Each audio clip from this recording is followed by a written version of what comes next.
Magandang araw sa ating lahat. This is Mr. Reyes, guiding you for our lesson for today. Pero bago yan, alamin muna natin ang ating mga learning objectives. The learner derives the formula for getting the end term of a geometric sequence, determines the end term of a geometric sequence, defines a geometric mean, and we are going to find the geometric means between two terms of a geometric sequence.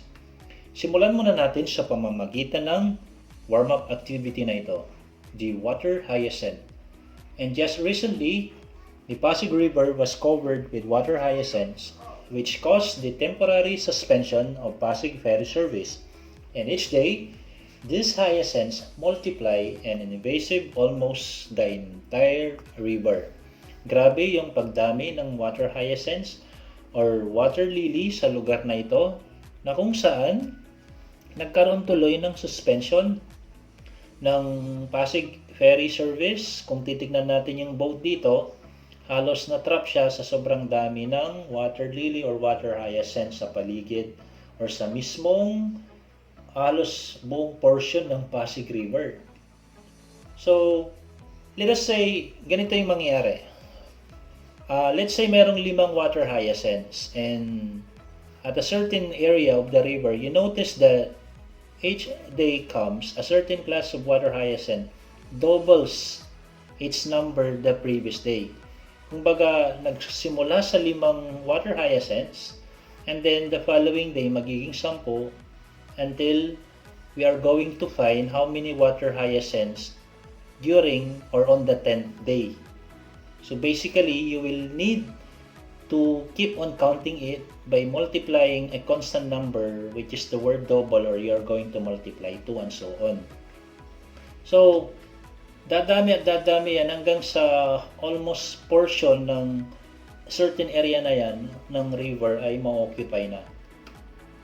So, balikan natin. Kung i-continue multiplication yan, continue multiplying it, you will arrive at 2,560. Because what you will do is ganito. Sa unang araw, which is our first term, syempre 5 lang ang water hyacinths doon. And according to the problem, nadodoble nga, kaya kailangan mong i-multiply ng 2 hanggang sa maging 10. Yung 10 yon sa pangatlong araw, magiging 20 kasi mamultiply mo nga ng 2. Hanggang yung 20 para sa 4th day or pang-4 na araw, i-multiplyin mo ng 2 hanggang sa mag-arrive ka sa 40. Hanggang sa totally mag-arrive ka sa 2,560, yan yung bilang ng ating water hyacinth on the 10th day. Medyo time-consuming, ano? At saka impractical yung paggamit ng continuous multiplication of 2 o multiplying by 2. So dito, magkakaroon tayo ng ideya na kailangan nating mag-derive ng formula na kung sa gayon ay madali mong makukuha yung tamang sagot. Okay? At yun yung gagawin natin. I-derive na natin yung formulang yon pagdating sa geometric sequence. Ito yung mga nangyayari dito. Kapag sa unang araw, kung napapansin mo, wala kang minultiply na common ratio kasi nga unang araw pa lang yon. Pero nung second day, meron ka ng isang common ratio dyan. Nung third day, may 2 kang common ratio na minultiply dun sa unang araw. Tapos pag sa fourth day, nagmultiply ka ng 3 common ratios. Sa fifth day, nagkaroon ka ng 4 na common ratios. So nagkakaroon ng pattern. Nakikita mo ba yung pattern?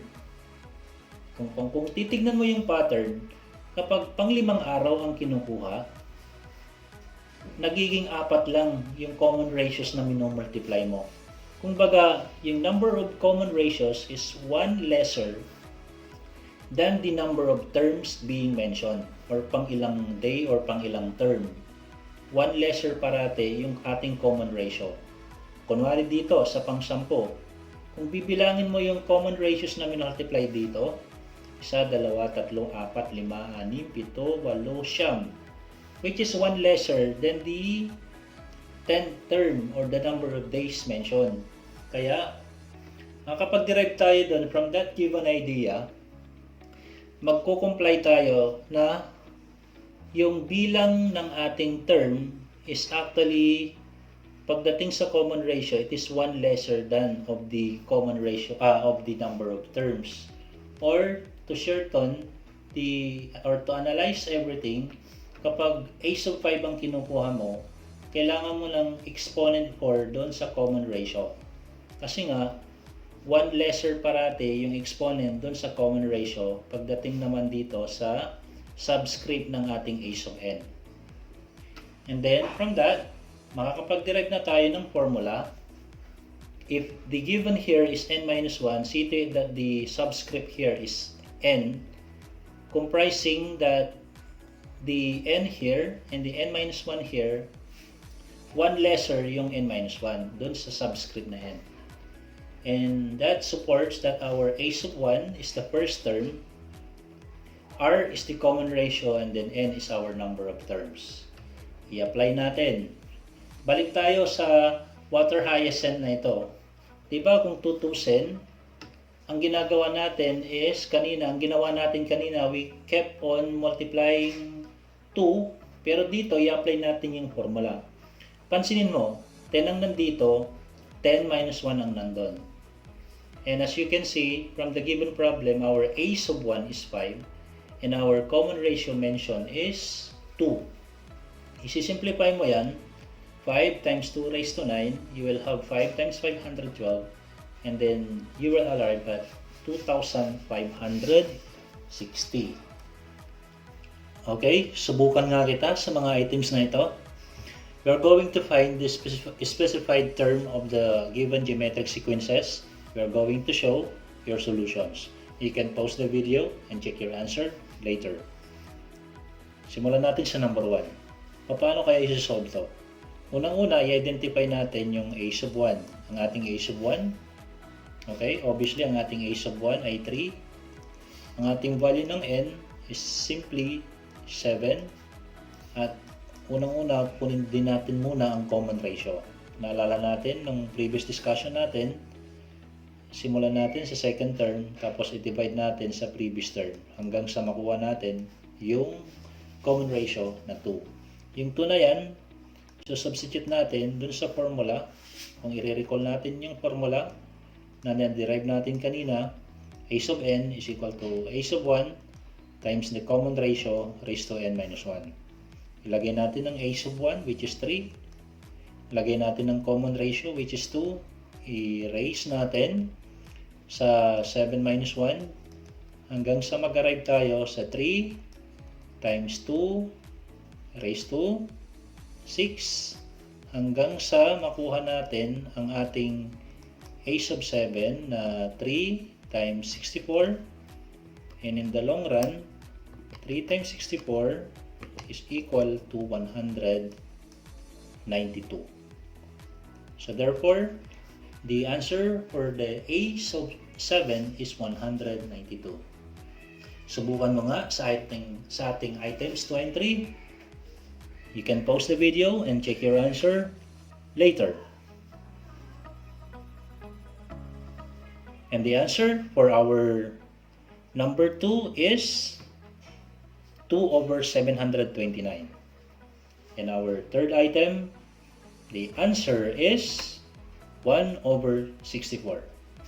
Did you get the answer? Ang galing. For others, maaari mong subukan sa pangalawang pagkakataon, maaari mong i-compare ang ating solution. Okay, paano kung ang nawawala is yung bandang gitnang bahagi ng dalawang terms ng ating geometric sequence? Ano kaya ang tawag sa middle portion na ito? Ang tawag sa middle portion na yan is the geometric mean. Kapag ang nawawala ay yung nasa gitna ng dalawang numero ng geometric sequence, kinukuha mo doon yung tinatawag na geometric mean. Ang geometric mean is actually, those are the numbers between two terms of geometric sequence. Yung two terms na binabanggit, yun yung tinatawag na extremes. Yung nasa unahan at saka yung nasa dulo, at yung nasa gitna na nawawala is yung geometric mean. Example, sa numbers 2, 4, 8, and 16, yung 4 and 8 dito ang tinatawag nating geometric means. So, ang pagkuha ng geometric mean, actually is maaari natin gamitin yung formula na ito. Kumbaga, ito yung alternative formula in getting the common ratio. Simply get the value of n, malalaman nyo mamaya kung paano kunin yung n. And by the way, na-derive to sa pamamagitan ng pagkuha ng common ratio between two consecutive terms. Okay? Parang ganun din yung setup kung paano nabuo yung formula yan. The value of k is converted as 1 because that represents the a sub 1 or taken from the a sub 1. Well, the common ratio is this way computation. And basically, we will be applying that to get the common ratio of this. And our a sub 1 is obviously 12. We will be using a sub n or a sub 3 because if you are going to count it 1, 2, 3, you are going to show that the value of our n is 3. This time we will be and our k is obviously equal to 1. And this time we are going to compute now the common ratio using the 3 minus 1 from the formula of n minus k. We have 3 and then minus 1 for the value of k. Our a sub n is obviously denoted by 3. This one. This represents our a sub 3 or a sub n.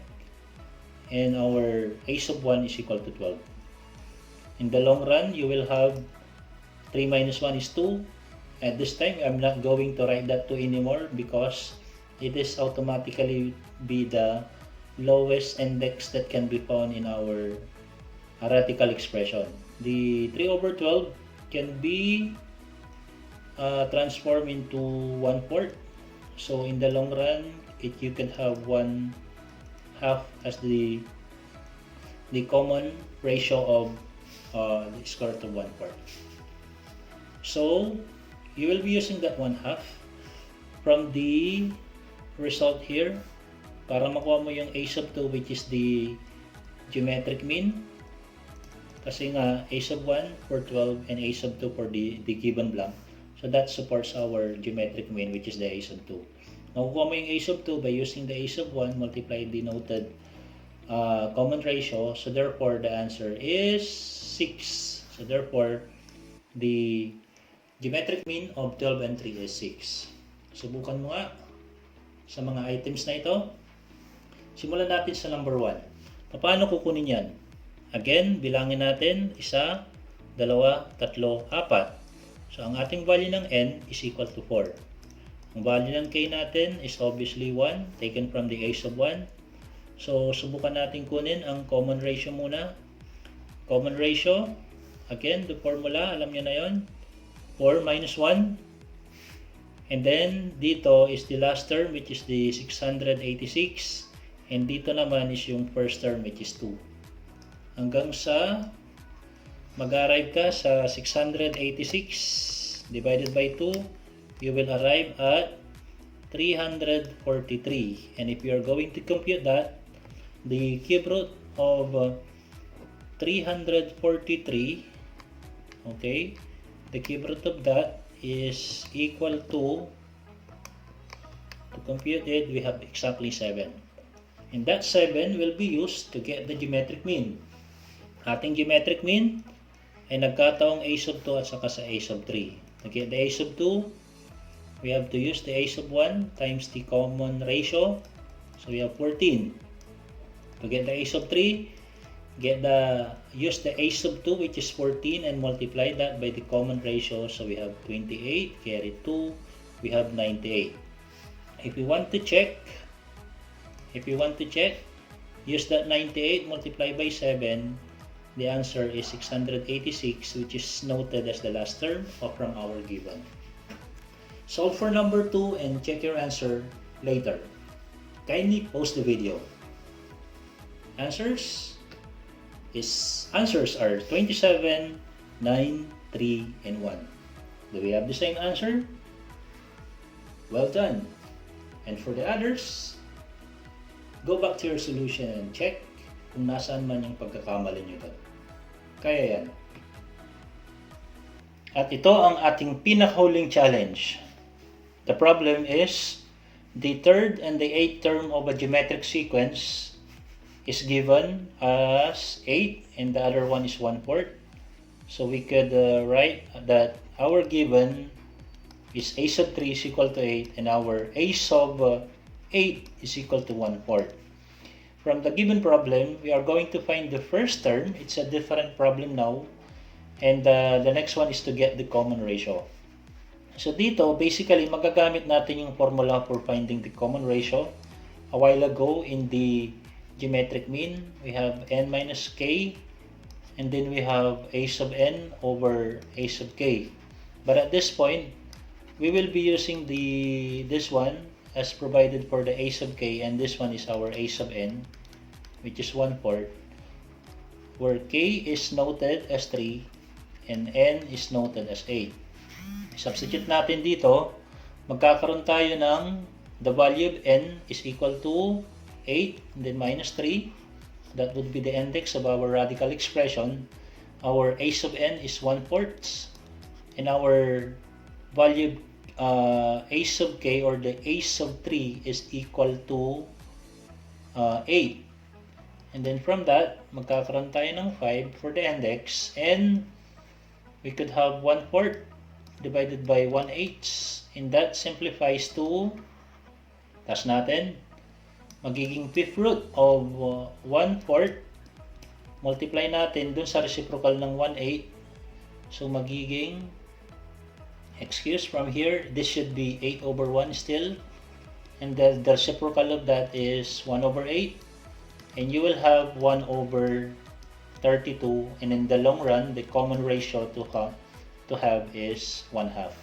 And that 1/2 will be needed to get the a sub 1, but at this point, we will be using a sub n equals to a sub 1 times the common ratio raised to n minus 1. We will be using this if you want to, or you can use this. Pwede rin, but for now, let us use the a sub 3 is equal to 8. If the 3 is here, you can have a sub 1 r raised to 3 minus 1. Substitute the a sub 3 to be used, that is 8. Our a sub 1 is unknown, our common ratio is 1/2. To raise that into 3 minus 1, which is 2, you will have 8 is equal to a sub 1 times 1/4. And in the long run, you can multiply, magkabilaan, pwede kang magka-multiply ng 4 para ma-isolate yung ating a sub 1. So our left side becomes 32, and our right side, pag nag-multiply ka ng 4, a sub 1 na lang ang matitira. So therefore, our answer for the a sub 1 is 32, and our common ratio is 1/2. And let me end my discussion with this quotation. We have to give our brain permission to search for and to find answers. And this permission comes in the form of how we talk to ourselves. Basically, ginagawa natin ang paraan para maintindihan natin yung math hanggang sa makuha natin yung sagot. It's a matter of practice. Binibigyan mo yung pagkakataon ng sarili mo para maintindihan mo yung mathematics sa buhay mo. Okay? And as always say, kinakailangan mong isubmit on time ang iyong mga gawain sa iyong subject teacher. That ends our discussion. Thank you for listening. See you again next time, and have a good day.